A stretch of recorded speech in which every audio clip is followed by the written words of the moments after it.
Dany? Bertrand? Où est-ce que vous êtes encore passés? Génial! Vous faites un jeu? Vous vous êtes cachés?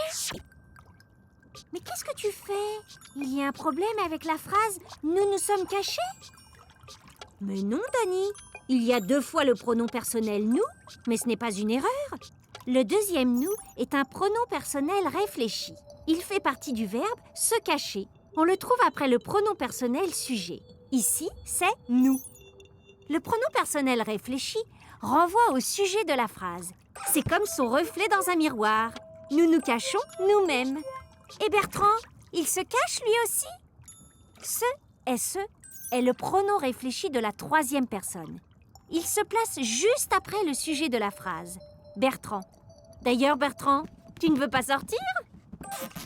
Zut alors, Bertrand ne peut plus sortir. Il s'est coincé.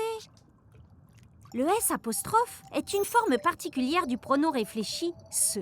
On l'utilise devant un mot qui commence par une voyelle, comme le verbe « est ». Ça alors, tu t'es vraiment coincé dans le coffre. En conjuguant le verbe à différentes personnes, on peut faire varier le pronom personnel réfléchi. Tu t'es coincé, je me suis coincé, il s'est coincé, ils se sont coincés. Les deuxièmes pronoms personnels sont différents du premier. Je me suis, tu t'es, il s'est, ils se sont coincés.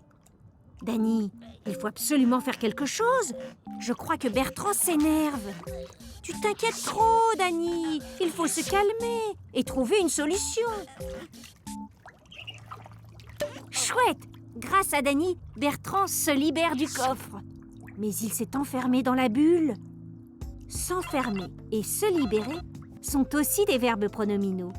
Entre le sujet et le verbe se trouve le pronom réfléchi « se » ou « s'». Et si on faisait un nouveau jeu? On joue au loup?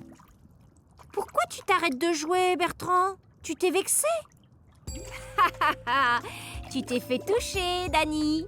C'est toi le loup.